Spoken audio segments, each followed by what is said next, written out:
istilahnya kita bicara Quran dulu nih ya. Iya, iya. Di Quran kita semuanya tahu ada 114 surat. Betul. Betul? Betul. Di Indonesia 114 surat. Iya. Di Maroko Iya sama. sama. Seluruh dunia. Di Mesir Sama. Seluruh dunia sama. Bunyinya juga sama. Oke.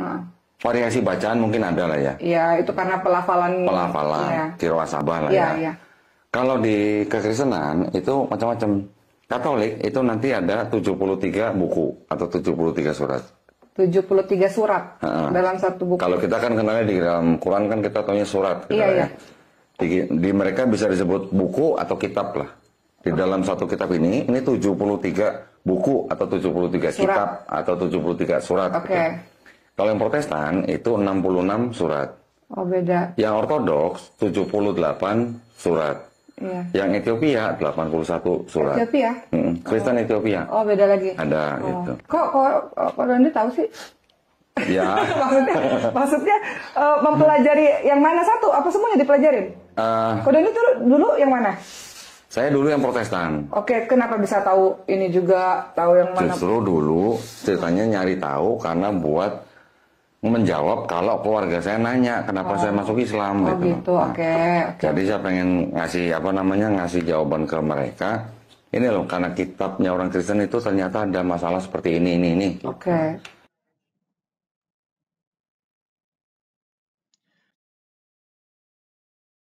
Selamat datang di channel video saya. Nah, kita sudah mendengar bersama cuplikan video diskusi antara Ko Dondi dengan Mbak berjilbab putih tadi, ya, yang tampil sok tahu padahal tidak tahu apa-apa, ya. Nah, dari video yang kita saksikan bersama-sama ada satu pernyataan yang sangat menarik, ya. Nah, yang menarik itu adalah dari video tadi kita akhirnya tahu alasan Ko Dondi itu masuk Islam, ya. Itu alasan dia masuk Islam. Nah, dia jelaskan bahwa jumlah kitab di Alkitab itu berbeda-beda. Nah, itu pernyataannya, ya. Nah, jadi kita harus tahu dulu. Pertama-tama kita harus tahu Ko Dondi ini adalah orang yang yang motivasi hidupnya itu adalah mau menyesatkan orang Kristen. Nah, cara menyesatkan orang itu adalah dengan menampilkan keburukan-keburukan atau kejelekan-kejelekan versinya, ya, supaya agamanya itu menjadi baik. Nah, ini cara apapun dihalalkan, ya, termasuk kita tidak tahu apakah memang benar apa alasan Ko Dondi tadi masuk agama Islam itu karena jumlah kitab di Alkitab itu berbeda-beda. Ya, kita nggak tahu, bisa saja dia hanya berbohong, ya, karena tujuannya itu mau menyesatkan orang Kristen. Nah, tapi itu kita tinggalkan, ya. Yang pastinya kita tahu bahwa Ko Dondi masuk Islam itu lantaran dia menemukan masalah pada kitab suci agama awalnya, Protestan, yaitu jumlah kitab di Alkitabnya itu berbeda-beda. Dia menjelaskan ke Mbak Jilbab tadi itu, ya, ada Katolik, ada Protestan, ada Ortodoks, dan juga ada Ethiopia, ya.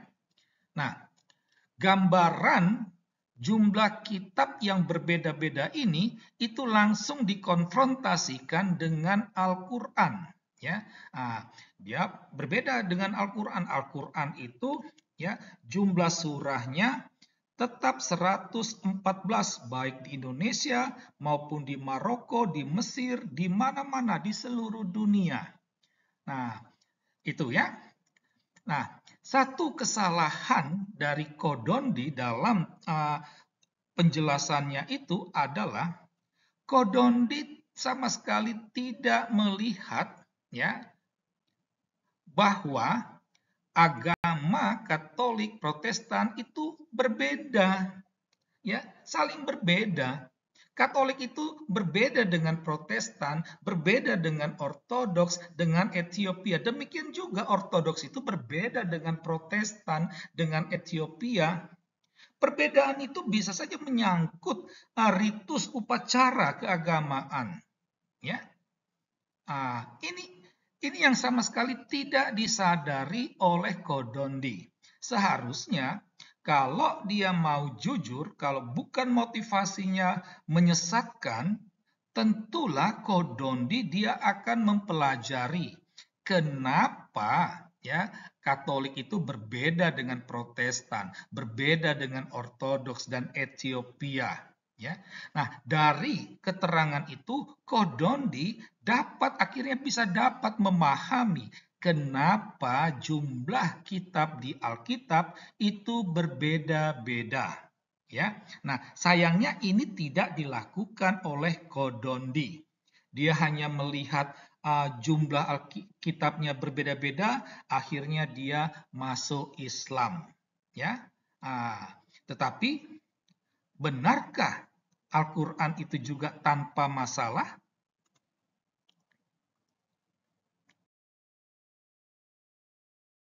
Nah, sekarang kita coba seharusnya mengajak Kodondi ini untuk mengkritisi Al-Qur'annya, kitab sucinya. Ya. Jangan hanya sok tahu, merasa diri seolah-olah tahu bahwa di seluruh dunia itu sama. Ya. Pernah tidak nih mempelajarinya? Karena kita berangkat dari fakta, ya, kita berangkat dari fakta, yaitu Islam itu satu dan sama di seluruh dunia. Hanya jumlah ayat Al-Qur'annya itu berbeda-beda. Ya. Ini fakta. Islam itu akidah syariahnya itu sama baik itu di Maroko maupun di Mesir maupun di Afrika, di Eropa sama akidah dan syariahnya. Namun jumlah ayat Al-Qur'annya berbeda-beda, ya. Ada 7 mazhab dalam Islam, ya, yang menentukan jumlah ayat Al-Qur'annya. Misalnya Al-Madani Al-Awal itu jumlahnya 6.217. Al-Madani Al-Akhir 6.214. Sedangkan Al-Makki 6.220. Beda lagi dengan Asy-Syami 6.226. Sedangkan Al-Kufi itu jumlahnya 6.236. Dan Al-Basri itu 6.205. Dan yang terakhir Al-Himsi itu 6.232 ayat. Ini lihat sendiri. Jumlah ayat Al-Qur'annya itu beda-beda. Sekalipun mereka Islamnya satu. Akidah dan syariahnya itu sama. Ya. Cara sholatnya juga sama, sholat 5 waktu sama, puasanya juga sama. Tapi jumlah ayat Al-Qur'annya itu beda-beda. Ketujuh mazhab ini merupakan Islam Sunni. Nah, kalau Kodondi tadi mempertanyakan kitabnya orang Kristen, seharusnya Kodondi juga bertanya, kok bisa beda-beda? Ya. Ini kalau kita membandingkan lagi dengan Islam Syiah itu lebih heboh lagi. Karena apa? Jumlah ayat Al-Qur'an Islam Syiah itu adalah 17.000 ayat. Itu. Jadi kalau Kodondi melihat jumlah kitab yang berbeda-beda itu berarti ada masalah pada kitab sucinya, Kodondi juga saat ini harus berpikir jernih bahwa ada masalah pada Al-Qur'an. Akankah Kodondi meninggalkan Islam?